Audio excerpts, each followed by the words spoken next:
산상수훈 말씀을 가지고 계속 말씀을 나누고 있습니다. 오늘 말씀, 지난주 말씀에 이어서 참 이해되지 않는 그런 본문입니다. 애통하는 자가 복이 있다. 여러분들은 애통하는 자, 슬퍼하고 있는 자, 울고 있는 자를 보면 어떤 마음이 듭니까? 일단 불쌍하다, 참 안 됐다, 이런 연민을 느끼는 것이 일반적인 정서고 감정이죠. 근데 더 나아가서 더 마음이 있는 사람들은 그 애통하는 사람을 그 애통의 상황에서 빨리 건져내는 것, 구해내는 것이 우리의 사명이라고 생각을 합니다.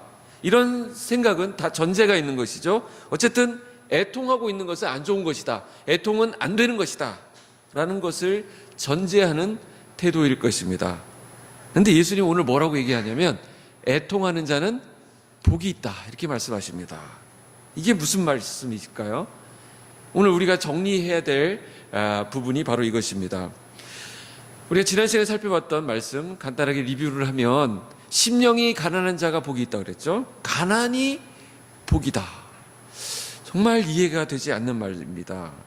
이것은 우리가 지난주에 살펴봤듯이 경제적인 결핍을 말하는 것이 아니라는 것이죠. 이것은 영적 파산 상태, 나는 영적으로 철저하게 하나님 앞에 무능한 자입니다, 나는 불능 상태입니다 라는 것을 인정하는 것이 심령이 가난한 것이다, 이렇게 말씀을 드렸죠. 그러니까 예수님이 말씀하신 가난하다라고 하는 것은 하나님의 은혜 없이는 나는 절대로 하나님 앞에 설 수 없는 무능한 자, 불능한 자입니다 라는 것을 고백하는 것입니다. 그래서 바울이 뭐라고 고백했냐면 나는 죄인 중에 괴수다, 죄인 중에 수괴가 바로 나다. 그렇기 때문에 나는 하나님 앞에 하나님의 은혜 없이는 설 수 없는 자였다라는 것을 고백했다는 것입니다. 우리가 이 산상수훈 말씀, 산상설교의 말씀을, 이 메시지를 제대로 이해하기 위해서는 그 배경, 그 문맥을 정확하게 또 상기할 필요가 있습니다. 주님은 무리를 보시고 산에 올라가 앉으셨다고 그랬습니다. 주님께서 보셨다고 하는 그 무리가 어떤 자들이냐? 4장 23절 24절에 나와 있죠. 예수께서 온 갈릴리에 두루 다니사 그들의 회당에서 가르치시며 천국 복음을 전파하시며 백성 중에 모든 병과 모든 약한 것을 고치시니 그의 소문이 온 수리아에 퍼진지라. 사람들이 모든 앓는 자 곧 각종 병에 걸려서 고통당하는 자, 귀신 들린 자, 간질하는 자, 중풍병자들을 데려오니 그들을 고치시더라 그랬습니다. 예수께서 보신 무리들은 어떤 무리들이냐? 심령이 가난한 자들, 애통함이 있는 자들, 병든 자들, 무언가에 줄이고 목마른 자들, 궁핍한 자들이 예수님이 보신 무리들이었다라는 것입니다. 무엇에 대한 결핍이고 무엇에 대한 궁핍인지는 모르겠지만 그들은 어쨌든 심령이 가난한 상태로 예수님께 나왔습니다. 무엇 때문에 신음하는지, 무엇 때문에 애통하는지 알 수 없지만 이들은 하나님의 은혜가 아니면 안 된다라고 하는 그 절박한 마음이 있었던 자들이기 때문에 예수님께서 그들을 향해서 너희 심령이 가난하면 복이 있다 말씀하신 것이 아니라 먼저 너희는 복되다, 너희 심령이 가난한 자들이여, 이렇게 말씀하신 것입니다. 그들을 향해서 선언하신 주님의 말씀을 우리가 듣기 원합니다. 너희는 복되다, 너희는 복 있는 자들이다. 너희들의 처지가 어떠하든지, 너희들이 어떤 주림과 어떤 목마름과 어떤 갈증 가운데 있든지 너희는 주님이 보신 상태가 되면 너희들은 복된 자들이다 말씀하시는 것입니다. 그래서 예수님께서 이 복음의 빛을 비춰주신 그들이 어떤 자들이냐? 이들은 예수님이 전하셨던 그 천국 복음에 목말라 하던 자들이었습니다. 그리고 그 복음에 반응했던 자들은 당시의 권세자들, 떵떵거리고 사는 사람들이 아니라 병든 자, 고통당하는 자, 갈급한 자들이 예수님의 복음에 반응을 했습니다. 가진 것이라고는 심령의 가난한 뿐인 그들이었습니다. 할 줄 아는 것이라고는 눈물 짓고 한숨 짓는 것뿐인 그들이었습니다. 애통하며 통곡하는 그들이 예수님의 그 복음의 메시지를 듣고 반응했습니다. 그들 무리들을 예수님께서 보셨습니다. 그리고 예수님은 말씀이 선포되는 그 산 위에 올라가셔 앉으시고 그들을 제자들이라고 봐주셨습니다. 제자들이 나아온지라. 그리고는 예수님께서 소리 높여 선포하십니다. 너희가 복이 있나니. 너희에게 천국이 있기 때문에 복이 있는 것이야. 너희에게 하늘의 위로가 있기 때문에 복이 있는 것이야. 얘들아, 너희가 진짜 복을 받고 있는 것이야. 이렇게 말씀하시는 것입니다. 복되다 심령이 가난한 너희들이여, 천국이 너희 것이니까. 복되도다 애통하는 너희여, 너희에게 위로가 있을 것이니까. 여기에 복에 대한 개념이 나오고 있습니다. 우리가 어떻게 복을 받는다고요? 복이라고 하는 것은 내가 어떤 조건이 되고 어떤 자격이 되어서 하나님이 그 자격 테스트를 거친 후에 우리에게 복을 주시는 것이 아니라 너 어느 대학에 들어갔구나, 그 정도는 들어가줘야 내가 복을 주지. 너 연봉이 얼마 되는구나, 그 정도는 돼야 내가 너를 교인으로 받아줄 수 있지. 이렇게 말씀하시는 것이 아니라 우리가 어떤 상황에 있든지 그 복은 복을 주시는 하나님의 주권적 은혜에 따라서 우리에게 주어주시는 것입니다. 그분이 복을 주실 마음이 있을 때 우리가 그 복을 받는다라는 것입니다. 그래서 오늘 산상수훈 말씀은 오늘 그리스도인들이 세상 사람들과 다른 존재라는 것을 말씀해 주고 있어요. 이 말씀을 달게 받는 자는 하나님의 자녀입니다. 오늘 산상수훈이 마치고 있는 마태복음 7장 맨 마지막에 가보세요. 7장에 가보시면 26절, 나의 이 말을 듣고 행하지 아니하는 자는 그 집을 모래 위에 지은 어리석은 사람 같으리니. 여기 보면 집을 어디에 짓느냐에 대한, 반석 위에 짓느냐 모래 위에 짓느냐 이런 말이 나옵니다. 이 집 짓는 것은 무엇으로 결정되느냐면 이 말씀을 듣고 행하는 자라고 했습니다. 이 말씀을 듣고 반응하는 자, 이 말씀에 귀를 기울이고 이 말씀 참 귀하다 하는 사람은 반석 위에 지은 하나님의 백성이라는 것이고, 이 말씀을 듣고도 행하지 않는 자, 이 말씀이 무슨 상관이 있어? 이 말씀이 무슨 소용이 있어? 하는 사람은 하나님하고 아무 상관이 없는 사람이라는 것입니다. 오늘 말씀 나누게 되는 이 말씀을 통해서 여러분들이 이 말씀은 나에게 주시는 말씀이다, 이 말씀을 듣고 반응하는 복 있는 성도들 되시기를 주님의 이름으로 축복합니다. 자, 근데 오늘 말씀이 참 어려운 것이 무엇이냐면, 사람들은 무엇을 복이라고 하죠? 울 일이 없는 것이 복이라고 생각합니다. 애통하는 일이 없는 것, 이것이 복이라고 생각합니다. 내 인생의 슬픔은 더 이상 없어야 돼, 이게 내 인생의 행복이야, 이렇게 사람들은 생각한다라는 것이죠. 그래서 행복을 위해서 애써 그 웃는 상황을 만들려고 애를 씁니다. 그래서 먹고 즐기고 떠나고 여행을 가고 이런 것들이죠. 여러분들 이제 우리 안에 여러분들 여기 예배드리러 왔으니까 이 안에서 여러분들 기쁨을 누리지만, 지금 이 시간에 예배를 드리지 않는 사람들은 무엇을 통해서 그들의 행복을 추구하고 있을까요? 거의 대부분 맛집 찾아다녀서 먹는 거, 물론 우리도 그것을 통해서 행복을 얻지만 그거 일단 찾아갑니다.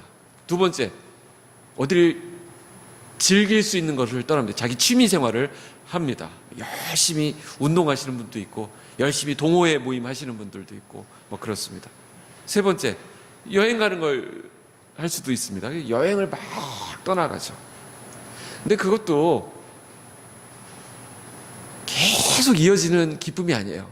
제가 여행 많이 다녔던 분 얘기 들었는데, 그 사모님 얘기를 들었어요. 그 부인 이야기를 들었는데, 그냥 주말만 되면 텐트 짊어지고 어디 가가지고 캠핑을 한다고 하는데, 제발 좀 노숙 좀 안 했으면 좋겠다고, 집에서 좀 편한 침대에서 잤으면 좋겠다고 얘기하는 걸 들은 적이 있어요.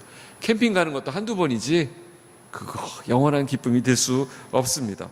그래서 자꾸 웃을 수 있는 상황, 자꾸 이렇게 즐길 수 있는 상황, 행복이라는 것을 좀 만들어내려고 애를 씁니다.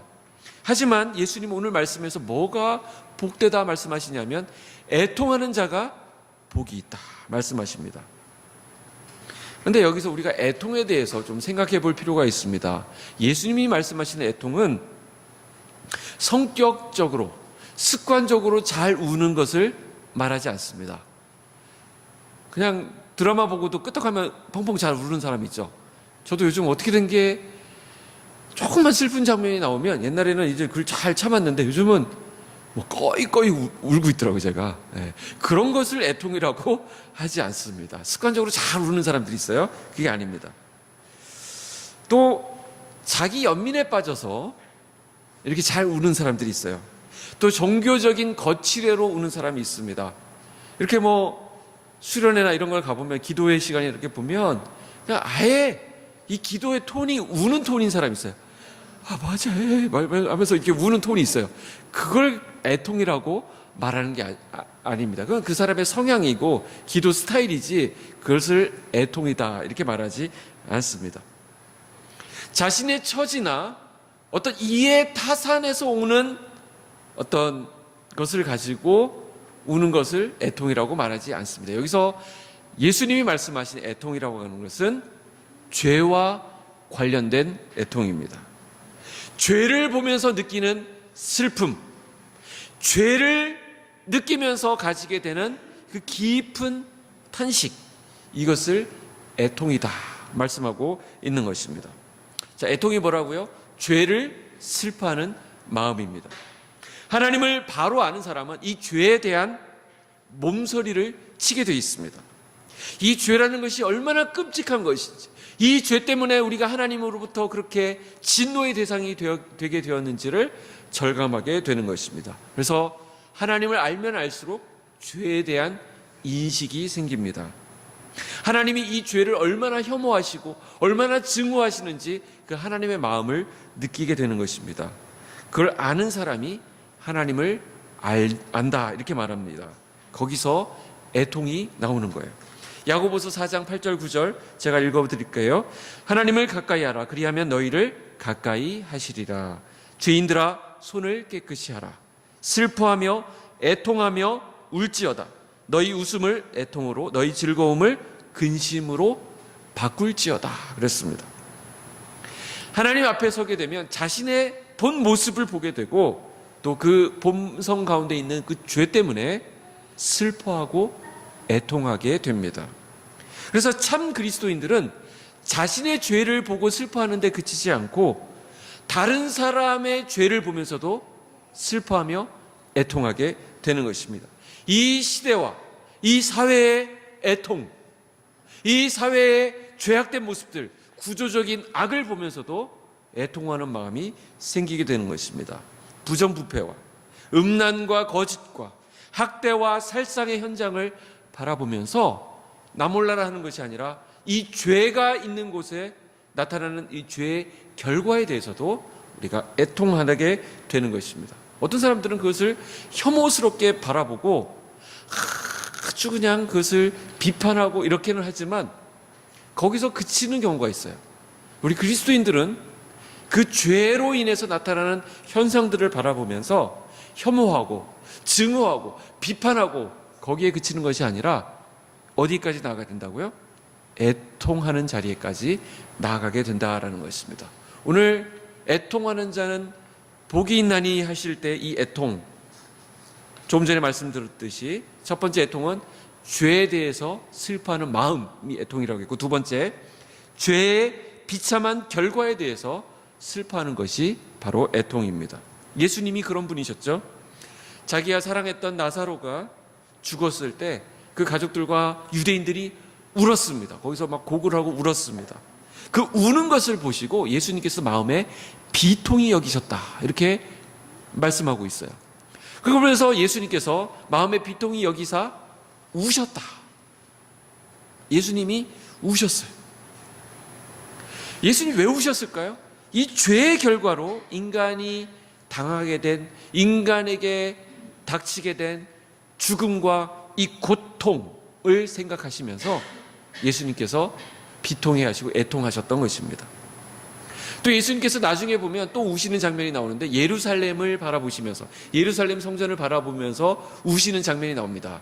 왜 우셨을까요? 이 유대인들이 예수님을 배척했기 때문에, 이 배척한 죄 때문에 예수님을 싫어하고 예수님 우리는 받아들일 수 없어요 이렇게 하면서 예수님을 십자가에 못 박는 바람에 이제 이 성전이 허물어질 것을 예수님께서 미리 내다보시고 그들이 장차 받게 될 대환란, 어려움을 미리 바라보시고 예수님이 우셨어요. 예수님에게 이 애통함이 있으셨던 것이죠. 우리는 어떻습니까? 우리도 예수님의 성품을 닮은 자들이죠. 그렇기 때문에 우리 예수 믿는 자도 이 고통받는 세상을 바라보면서 애통해야 되는 것입니다. 기독교의 영성은 애통에서 나옵니다. 우리의 사명도 애통에서 나오는 거예요. 내가 무엇 때문에 눈물 흘릴 줄 아느냐, 무엇을 보면서 마음 아파하느냐에 따라서 하나님이 내 안에 사명을 주시는 거예요. 아, 네가 그것을 위해서 가야 되겠구나. 누가 나를 위하여 갈 것, 내가 여기 있나이다, 나를 보내소서 하는 고백이, 헌신이 그 애통에서부터 나온다는 것입니다. 우리 학생들이 있는데 여러분들의 꿈과 비전을 무엇으로부터 가져야 될까요? 내가 앞으로 뭘 해야 놀고 먹고 잘 살 수 있을까? 여기에 이것이 목표가 돼서는 안 되죠. 하나님이 나에게 주시는 거룩한 부담이 무엇이냐, 무엇을 향해 볼 때 마음이 막 아프고 그 사람을 도와주고 싶고 그 부분에 대해서 내가 열심히 좀 한번 주님 앞에 쓰임받고 싶다. 막 아픈 사람들을 보면 마음에 막 부담이 생겨요. 마음이 아파요. 그러면 의사가 되셔야죠. 그런데 그게 아니라 의사해야 사람들의 존경을 받고 적당하게 누리고 여행도 다니고 떵떵거리면서 살 수 있으니까 의사 돼야 되겠다. 그럼 목표가 완전 잘못된 것이고 하나님은 그 길을 기뻐하지 않으십니다. 그런데 내가 아픈 사람들, 내가 고쳐줘야 되겠다, 내가 그 사람들을 잘 섬겨야 되겠다라는 마음을 가질 때 하나님께서 그 길을 축복하시고 길을 열어주시고 만날 사람들을 붙여주시고 또 지혜도 주시고 하시는 것이죠. 어디 여행을 갔다가 거기에 고통당하는, 못 먹고 못 입고 있는 어린이들을 봤어요. 기아에 허덕이는 애들을 봤어요. 그러면 그게 막 마음이 부담이 되면 그 아이들을 돕는 일을 위해서 내가 할 것이 무엇인가? 일단 그 아이들에게 다가가야 되는데 다가가려면 영어가 돼야 되잖아요. 그래서 내가 영어 공부를 해야 되겠다. 이렇게 하면 이제 영어가 이제 쭉 갈 텐데 일단 영어를 해야 우리 선생님한테 이제 안 혼난다. 영어를 좀 해놔야 그래 대학은 간다. 목표가 아예 그냥 그렇게 그 정도에 머물러 있다 그러면 더 이상 나갈 수가 없는 거죠. 그것을 이루고 나서는 허무하게 이제 무너져 버리는 것을 볼 수 있습니다. 우리의 사명도, 우리의 비전도, 우리의 방향도 전부 다 이 애통에서부터 시작된다라는 것입니다. 우리 주변에 고통받는 이웃들이 있습니다. 가난과 질병으로, 싸움과 파멸로, 불행과 고통이 계속 대물림되는 그런 현장들을 봅니다. 제가 이제 정치적인 발언을 저는 끝까지 안 하겠다라고 결심을 했지만 이 정치적인 것을 떠나가지고 어디에 누군가 고통받는 사람이 있다 그러면 같이 아파하는 것이 기독교인들의 진정한 영성입니다. 그걸 비아냥거리거나 그것을 이렇게 공격하거나 하는 것은 좋지 못한 태도예요. 누군가 울고 있다고 한다면 같이 울어주는, 우는 자들과 함께 울라, 우는 자들과 함께 웃고, 그러니까 누가 좀 좋은 일이 있으면 같이 기뻐해주고 축하해주고 격려해주고 지지해주고 하는 것이 기독교의 영성이에요. 누가 또 우는 사람이 있다고 하면 그 옆에서 헤헤거리고 너 쌤통이다, 너 내 말 안 듣더니 그렇게 됐지 하는 것은 잘못된 태도입니다. 한 번씩 저도 이제 가슴이 쿵 하고 내려앉을 때가 있는데, 뭐 이슬람권에 뭐 쓰나미가 와가지고 막 수많은 사람이 죽으면 이슬람 믿다가 그렇게 됐다, 그렇게 다 죽은 거다, 이런 표현들 있잖아요. 이런 표현들은 참 우리가 해서는 안 되는 표현들입니다. 아파하고 그들 옆에 가서 같이 울어주고 그들 안에 참 복음도 없이 죽어간 영혼들을 보면서 우리가 막 애통하며 가슴을 치는 그런 한탄이 우리에게 있어야 된다는 것입니다. 하지만 오늘 우리 사회 가운데 이 죄에 대한 애통이 사라지고 있다는 것입니다. 성경은 웃음을 애통으로, 즐거움을 근심으로 바꾸라 이렇게 말하는데, 오히려 애통을 웃음으로, 근심을 즐거움으로 되바꾸는 현상들이 일어나고 있습니다. 신앙생활을 가볍고 쉽게 하려고 한다는 것이죠. 여러분들, 중요한 표현인데, 심각한 애통이 없기 때문에 깊은 차원의 기쁨도 없는 것입니다. 오늘 복음은 우리에게 기쁜 소식이죠. 복음은 기쁜 소식이지만 이 복음은 먼저 우리의 죄를 이야기합니다. 복음이 말하는 바가 무엇이죠? 먼저 너는 죄인이다. 하나님 앞에 죄인이다라는 것입니다. 죄와 허물로 죽었던 시체였다. 너는 끝이다. 너는 천국 갈 가능성이, 구원받을 가망성이 전혀 없던 존재였다. 바로 여기서 복음이 시작되는 것입니다. 복음은 먼저 우리가 애통하게 만들어 놓고 기쁜 소식을 전해줍니다. 이것이 복음의 영광스러움입니다. 진정한 복은 죄의 문제가 해결되는 것부터 시작된다라는 것이죠. 여러분, 교회는 성도들을 복 있는 사람으로 만들어줄 의무가 있습니다. 즉, 여러분들을 복되게 하려면 여러분들이 죄인이라고 하는 것이 설교를 통해서, 교회의 여러 가지 양육을 통해서 나타나야 된다는 것입니다. 죄에 대해서 말하지 않으면, 우리가 죄에 대한 자각과 죄에 대한 인정을 하지 않으면 복음이 들어설 여지가 없습니다. 그저 피상적인 신앙에 그치게 된다는 것이죠. 복음은 이 애통함을 통하여 우리에게 의미를 부여합니다. 그렇기 때문에 좀 죄송한 말씀이지만 저는 여러분들이 잘 될 것입니다, 격려합니다, 지지합니다, 저는 이런 말만 할 수가 없어요. 분명히 그 부분을 잘 일어서려면, 잘 넘어서려면 그 죄의 문제가 있는데, 그 잘못된 관계가 있는데, 하나님이 지적하시는 부분인데 그 부분을 해결하지 않으면 절대로 일어설 수 없습니다. 절대로 성공할 수 없습니다. 절대로 잘 될 수 없습니다. 이게 복음이지. 이게 복음이지. 그게 있는데, 그게 보이는데, 그 뻔히 그건 안 되는 것이 분명한데, 분명히 그것은 죄 짓는 일인데 잘 될 겁니다, 복 받을 겁니다, 결국에는 될 겁니다 하는 것은 잘못된 메시지라는 것이죠.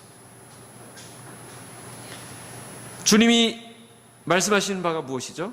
애통하는 것, 곧 슬픔이 성도에게 유익하다라는 것입니다. 하나님 나라의 백성들은 이 세상에서 이 땅의 죄와 어둠을 직시하기 때문에 애통할 수밖에 없습니다. 애통은 복으로 주어지는 하나님의 선물이지 성도가 벗어나야 될 부분이 아니라는 것입니다. 예수를 믿고 애통에서 벗어나는 것이 아니라 우리는 오히려 애통 속으로 들어가게 되는 것입니다. 시편 80편 5절에 주께서 그들에게 눈물의 양식을 먹이시며 많은 눈물을 마시게 하셨나이다. 무엇이라고 말씀하나요? 우리 성도의 삶은 눈물을 먹는 것이다 그랬습니다. 눈물이 양식이다라는 말은 내 문제 해결되고 나면 이젠 끝이다, 난 이제 행복할 권리가 있다. 물론 행복해야 됩니다. 우리는 예수 안에서 행복한데, 진짜 행복은 어디서 오냐면 누군가의 애통을 같이 아파하면서 우리에게 주신 하나님의 사명을 감당함으로써 우리에게 행복이 주어지게 되는 것입니다. 가만히 있음으로써 행복이 오는 것이 아니라 적극적으로 하나님의 일들을 감당함으로써 우리에게 행복이 주어진다라는 것입니다. 시편 90편 10절에 주께서 그 연수의 자랑은 수고와 슬픔뿐이요, 인생이 연수가 70이요 강건하면 80이다 그렇게 얘기하면서 우리 인생을 성경이 뭐라고 규정하고 있냐면 그 연수의 자랑은 수고와 슬픔뿐이다 이렇게 말했어요. 수고와 슬픔도 있다가 아니라 우리 인생은 한마디로 수고와 슬픔뿐이다. 그리고 우리가 신속히 가니 우리가 날아가나이다, 이렇게 말했어요. 우리 인생이 수고와 슬픔뿐이래요. 시편 6편 6절에 내가 탄식함으로 피곤하여 밤마다 눈물로 내 침상을 띄우며 내 요를 적시나이다. 누가 눈물로 그 침상을 적시나요? 죄밖에 생산해내지 못하는 내 자신을 직시할 때, 세상이 온통 죄뿐임을 직면하게 될 때, 내가 죄인임을 자각한 인간의 당연한 반응은 눈물, 애통이라는 것입니다. 죄에 대한 애통이 우리를 진리 가운데로, 복음 가운데로, 참된 복으로 우리를 이끈다라는 것입니다. 오늘 말씀을 맺으면서 말씀 한 구절 찾아보도록 하겠습니다. 이사야 61편 1절에서 3절까지의 말씀입니다.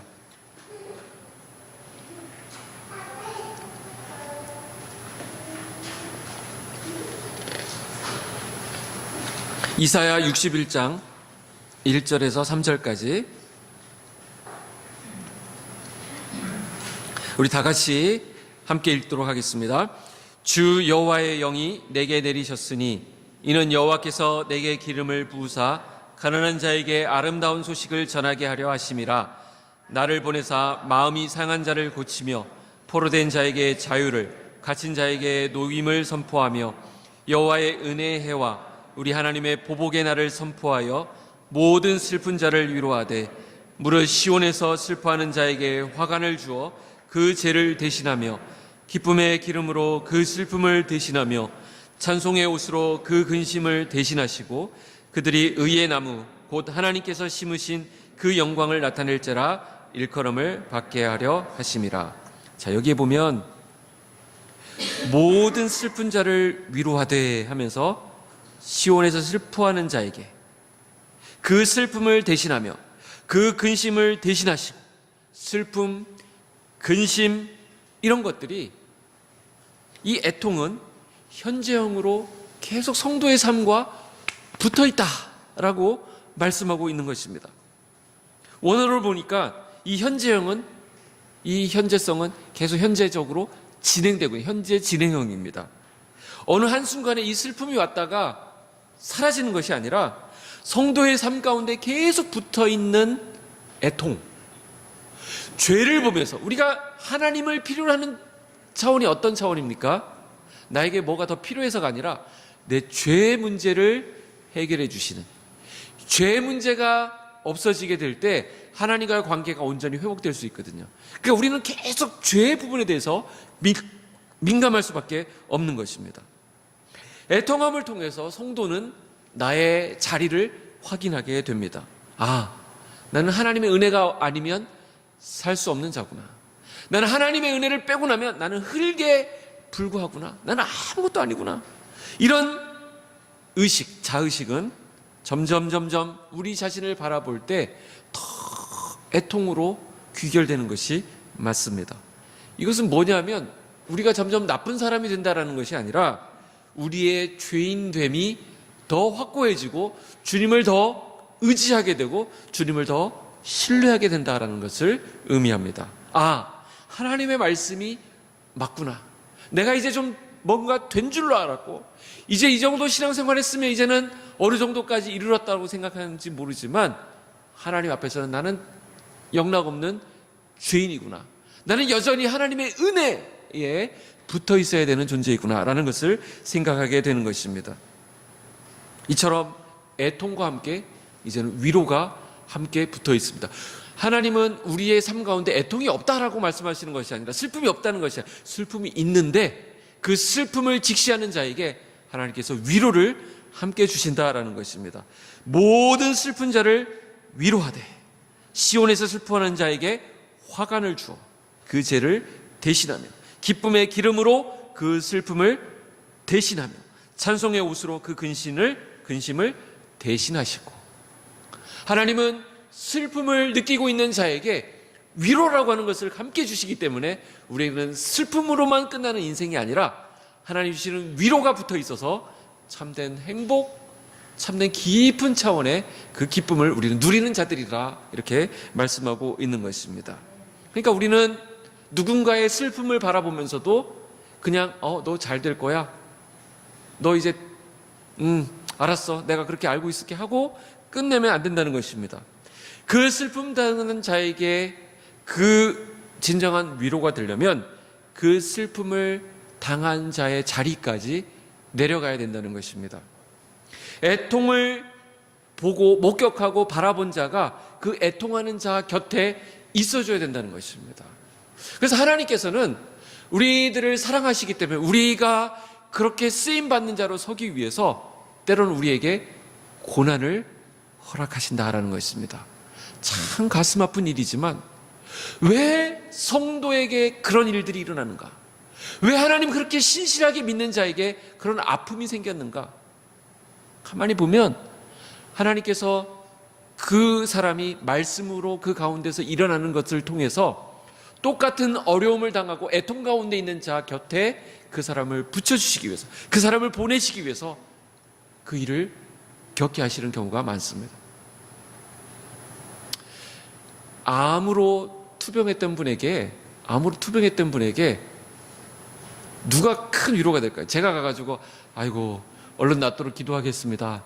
물론 목회자가 가서, 목사님이 가서 기도해주고 하는 거 그 사람에게 큰 격려가 되겠지만 똑같은 암으로 고생했던 사람이 이제 그것을 회복되고 그 고생했던 이야기를 옆에서 해주면 그게 그냥 위로가 되는 거예요. 나도 그 병으로 아팠었어 라는 것입니다. 똑같이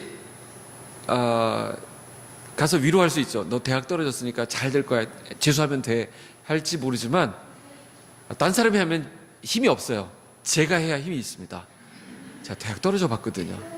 제가 하면 제가 벌써부터 재수한 사람 보면 벌써 제가 눈이 달라져요. 눈빛이 초롱초롱하고 막 뭘 해줘야 될지 알아요. 특별히 해주는 거 없어요. 나도 떨어졌었어. 나도 재수해봤어. 괜찮아. 재수한 사람이 더 훌륭한 사람 되더라. 한마디만 해도 그냥 위로. 사업에 내가 실패해 본 사람은 그때 이해가 안 되지만 똑같은 일로 고통당하고 있는 사람 옆에 가서 위로해 줄 수 있어요. 그래서 이 애통은 우리가 계속적으로 가져가야 될 깊은 차원의 세계라는 것입니다. 오늘 말씀을 맺습니다. 우리가 죄 자체에 대해서도 애통해야 되겠지만 죄로 인한 결과에 대해서도 애통할 줄 알아야 됩니다. 죄의 고통스러운 결과를 보면서도 우리가 울어야 한다는 것이죠. 여기 나오는 팔복은 은사가 아닙니다. 그리스도인은 이래야 된다라는 것을 말하는 것이 아니라 기독교인의 근본 성품, 성격을 이야기하는 것입니다. 기독교인과 비기독교인의 예수 믿는 자와 믿지 않는 자의 근본적인 차이를 우리에게 말씀하고 있는 것입니다. 우리가 애통할 수 있는 것은 우리에게 복이 되는 것이고 우리에게 비전이 되는 것이고 우리에게 사명이 된다라고 말씀을 드렸습니다. 자, 애통할 수 있는 사람은 그가 하나님의 사람이라는 뚜렷한 두 가지의 증거가 있습니다. 첫 번째, 하나님의 생명이 그 안에 있는 것입니다. 하나님의 이름이 모욕당하는 현실 앞에서, 복음이 거절당하는 현실 앞에서, 교회가 황폐해가고 사단의 세력들이 득세하는 이 현실 앞에서 하나님의 생명이 있는 사람은 어떻게 반응하나요? 저절로 애통하게 되어 있습니다. 우리가 1차적으로 분노하는 것, 이것도 필요하지만 이 분노에서 그치면 안 된다는 거죠. 저것들이 이럴 수가 하고 끝나는 것이 아니라 애통하게 되는 것은 더 차원 높은 수준의 반응이라는 것입니다. 애통은 예수님의 마음입니다. 애통은 하나님의 생명이 내 안에 있다라고 하는 증거가 되는 것입니다. 그래서 애통할 때 내 안에 하나님의 생명이 있고 나는 하나님을, 예수 그리스도를 닮은 자다라는 것을 스스로 확인할 수 있습니다. 두 번째로, 애통한다라고 하는 것은 내 안에 그 사랑이 있다라는 것을 의미합니다. 예수님이 나사로의 죽음 때문에 우셨던 것을 기억하시죠? 예수님이 나사로를 사랑하셨기 때문에 그렇습니다. 우리가 한국교회의 여러 가지 어려운 뉴스들을 보면서 분노할 때가 있습니다. 어떻게 교회가 그럴 수가 있어? 어떻게 목회자가 그럴 수가 있어?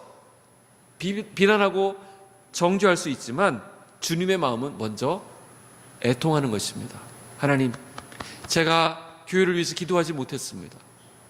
제가 성도로서 똑바로 살지 못했습니다. 그래서 교회가 병들어 있고 교회에 어떤 어려움이 있는 것, 그것 바라보면서, 그것은 바로 교회가 주님의 몸이라는 사실을 인정하면서 주님이 그 교회, 주님의 몸인 교회를 통해서 일하신다는 것을 우리가 생각하면서 정죄가 교회를 살리는 것이 아니라 애통이 교회를 살린다라는 것입니다. 교회를 사랑한다면 애통하셔야 됩니다.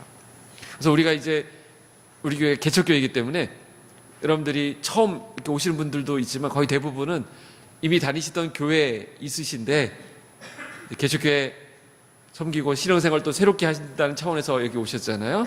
근데 거쳐온 교회가 있을 것입니다.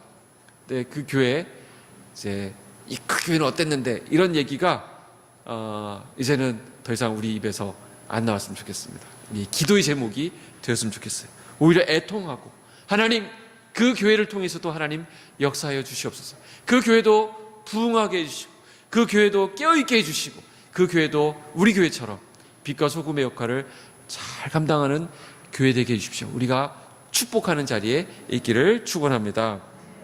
우리가 자녀를 볼 때 그렇잖아요. 우리 자녀의 문제를 바라보면서 막 정죄하고 비난을 어디 가가지고 우리 자녀가 이래 그러면서 막 이렇게 욕하고 다니지 않잖아요. 그리고 우리의 아픔으로 알고 우리가 그걸 끌어안고 가지 않습니까? 그런 것처럼 우리가 교회를 바라보면서도 이 시대를 바라보면서도 우리의 아픔으로 알고 애통할 수 있어야 되겠습니다. 시편 51편 17절에 하나님께서 구하시는 제사는 상한 심령이라 하나님이여 상하고 통회하는 마음을 주께서 멸시하지 아니하시리이다. 하나님이 구하시는 제사는 뭐라고요? 상한 심령이다. 하나님은 애통하는 자를 멸시치 않는다고 하셨습니다. 그 말은 무엇이죠? 하나님의 위로로 갚아주신다는 뜻입니다. 그들이 위로를 받을 것이며 애통하는 자가 복이 있는 것은 그들이 위로를 받기 때문에 그렇습니다. 애통과 위로는 붙어 있는 것입니다. 우리가 애통하면 애통할수록 하나님 복이 있다고 하신 건 뭐냐면 하나님이 준비하신 엄청난 위로가 그 가운데 있기 때문에 그런 것입니다. 베드로를 예를 들어볼까요? 베드로는 그가 예수님을 3번이나 부인하고 나서 예수님이 하신 말씀이 생각나서 밖에 나가서 심히 통곡했다 그랬습니다. 애통한 것이죠. 자, 이 애통이 있은 후에 예수님께서 베드로를 어떻게 회복시키느냐, 베드로에게 어떤 위로를 주시느냐 하면 베드로를 찾아오셔서 베드로를 위해서 숯불을 피워놓고 조반을 준비하셨습니다. 왜 숯불이라는 것을 굳이 강조했을까? 베드로가 예수님을 부인했던 자리가 어디냐면 숯불이 피워져 있는 그 마당에서였거든요. 그러니까 그 숯불을 보면서 베드로는 그때 그 장면을 생각했던 것이죠. 그러고 나서 예수님이 베드로에게 너 나 사랑하느냐 몇 번 물으셨을까요? 3번. 3번 물으셨어요. 왜 3번일까요? 베드로가 예수님을 몇 번? 3번 부인했습니다. 여러분, 위로의 이 높은 차원을 아시겠습니까? 우리 주님은 우리가 진정으로 애통하고 진정으로 슬퍼할 때 하나님께서 완벽하게 우리를 회복시켜 주시는 것을 볼 수 있어요. 이것이 진정한 위로입니다. 그래서 베드로는 주님과의 관계가 회복되었고 그에게 하나님께서 내 양을 먹이라는 사명이 회복되었고 주님이 주시는 진정한 기쁨도 회복되었던 것을 볼 수 있습니다. 애통하는 자가 위로를 받습니다.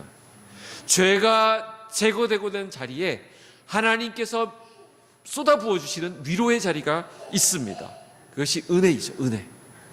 예수님의 마음을 가지고 예수님의 애통에 동참하는 자는 예수님과 깊은 차원의 교제를 경험하게 됩니다.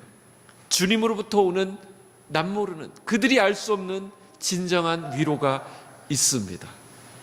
천국이 더욱 소망이 될 것입니다. 주님의 애통에 동참하는 자는 큰 위로를 하나님 주시는 이루 말할 수 없는 그 위로를 받게 될 것입니다. 애통하는 자가 복이 있나니 그들이 위로를 받을 것이며 기도하겠습니다.